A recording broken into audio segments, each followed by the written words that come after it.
So it's been quite interesting. The last few days I've been working on fear and what that means really. And why I got to this point was because a lot of my symptoms started coming back. I've been feeling a little dizzy, and that wasn't even doing anything hectic. I was just doing a vinyasa slow class, but felt really dizzy doing the sun salutes. I've also been getting headaches again, battled to have conversations to concentrate. Granted, that was after a full day's yoga shoot, or 6 hours of shooting and filming in the rice paddies and various other locations. So I think any normal person would also be feeling a bit tired after that. I know my body now. And when I started feeling a little lightheaded, I know, okay, it's time to go home. Slept well, and then the next morning or the next day had a full day of complete relaxation. But the thing is, as I said, the headaches have still been persisting. This has been since then, so in the last 3 or 4 days. And I was just asking my body why. And what I came up with was fear, really. And I spoke to my naturopath about it, because now we're doing the NAE treatments, but we've got through all the vitamins and minerals and intolerances with milk, with gluten, those kind of things. Now it's more about how my body reacts to negative emotions and how those can be toxic. So she actually picked up fear, and we tested what my body needs next and what I need to heal next. And it came up as adrenals. My adrenals need to be focused on.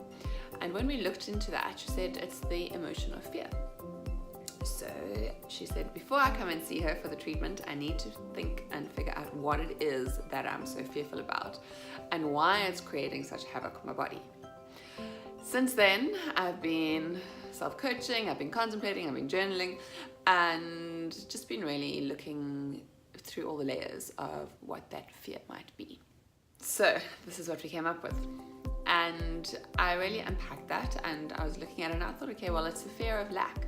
The fear of lack of money, because I haven't been working for, I think it's 18 months now. Besides running my 3 retreats, I haven't been earning a cent. So I've tapped into all my savings, which have now, almost gone. So I need to then pretty much be putting myself out there in the world again, and I'm pretty petrified to do that. So it's the fear of money, the fear or lack of money, the fear of lack of energy, and the fear of lack of time. You know, how long do I have before I run out of money, and how much energy do I have to be able to put myself out there in the world again? So I went to her with these questions and contemplations, and we tested, as we always do, kinesiology, love it. So we did some muscle testing, and what she found out is that, what she discovered is that my body is actually so fearful to go out into the workplace again, because it is so scared that I'm going to burn out, and then I'm going to go back into the same space as that I have been in before. So we tested to see if this was stemming from when I went through my first major burnout, just going through the emotional trauma of living with a bipolar husband and going through that divorce. And that is actually where it all comes from. So that was the first burnout. I believe the second burnout happened because my body was trying so hard not to go through the emotional trauma and the burnout that I went through 8 years before that, 7 years before that. And I ended up just burning out all over again.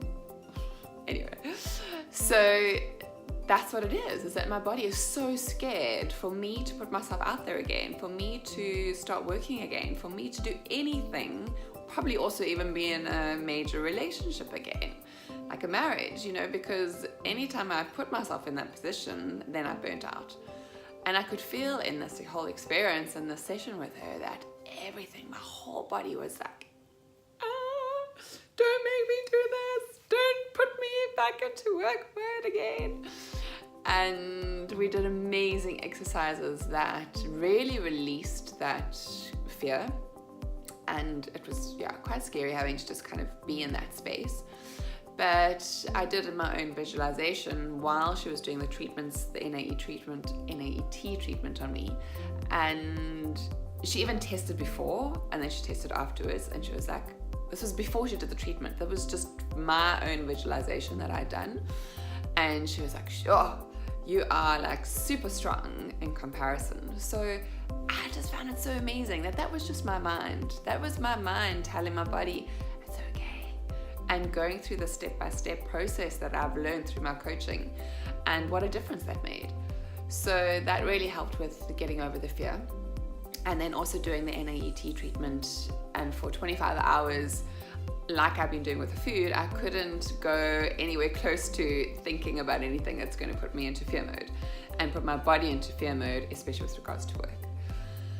I also did realize that the last few days of why I've been feeling the symptoms is because I've been now putting myself back into stress mode as well. It was all due to stress. Now, funny enough, I don't have any stress. I'm living in Bali, for goodness sake. There is no stress here for me. Day to day, I don't have to do anything. Like, the only thing I'm doing, I feel like I'm not even having to go to yoga. I have the day to myself. I don't have to even go grocery shopping. I can go to the restaurant. So I'm not doing any chores. There's limited stress. I've sorted out my whole life back at home, so I'm not dealing with day-to-day emails, day-to-day chores or stressful experiences. So there really is limited amount of stress that I'm having to deal with. So physically, I'm also not putting myself out there too much. I'm not doing that much. And so where is the stress coming from? Well, it's all coming from here. And why? Because I'm running out of money. I know that I need to put myself back into the workspace, and I've been trying to figure out, okay, what's that going to look like? Is that going to be back under Follow the Sun? Is that going to be under my own personal brand? And it's always going to be Inspiring Woman, but how? What is the process of that? And of course, being me and being 7 on the Enneagram, I want to do all sorts of things, and I want to do them all now. And yesterday I realized how much stress that's putting on my body. So I've now decided there's one thing that I'm starting with, and that is it. And everything else can be put into a timeline over the next year. And it's amazing just by doing that, how much less stress I felt in my body. I didn't have that fight or flight reaction. I didn't feel like my adrenals were going back into overdrive. And it's just quite scary how our brain and our mind can make us feel this physical stress and emotional stress in our body. I know there's so much science around this all, and I believe it so much, but one of the biggest things we need to do is get out of our heads and into our body and feel what our body is telling us. Listen to those messages. And I'm just so grateful. Actually, this is one of the lessons. I'm so grateful for my burnout, because now I can feel the signs. I can see the signs straight away. So if I'm overdoing it all physically, then my body's like, no, sorry, headache. If I'm doing it all or too much in a work perspective, in a entrepreneur perspective, in a mental perspective, then my body's like, whoa, stop. And it does that by just giving me slight little messages going, okay, let's just feel a little bit dizzy here in this yoga class. I'm like, oh, okay. Maybe there's something to look at. Listening to those body's messages, my body's messages, have been the biggest gift for me. Now I know, only after 2 days, that I have been putting myself under stress. And so okay, stop. Let's recalibrate. So I've just done an acupuncture session, which is amazing. And Ryan also told me the same thing. And she said, by stress, having stressful thoughts, and not actually stress in my body, but stress in my mind, is creating my blood pressure to drop, is creating all these symptoms that I've had before. She did also tell me that, and I love it in her Indonesian, is that slowly, body getting better, which was so wonderful to hear. I was like, really? It doesn't really feel like it. At the moment, I'm getting all my symptoms back. And she's like, no, body's getting better. She goes, you might not feel, because it's slow, but I feel.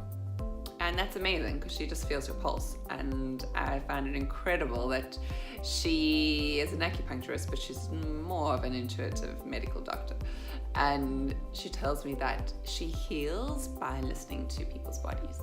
So she's healing me by listening to my body. I'm now healing me by listening to my body. And it's just so fascinating, all that stuff. I'm loving it. And obviously I'm listening to my body. So yeah, the fear, I had to let go of that. Let's see what happens. I went to Tina's hormone balancing yoga class this week at Yoga Barn, and it's all about balancing, well, obviously hormones in your body.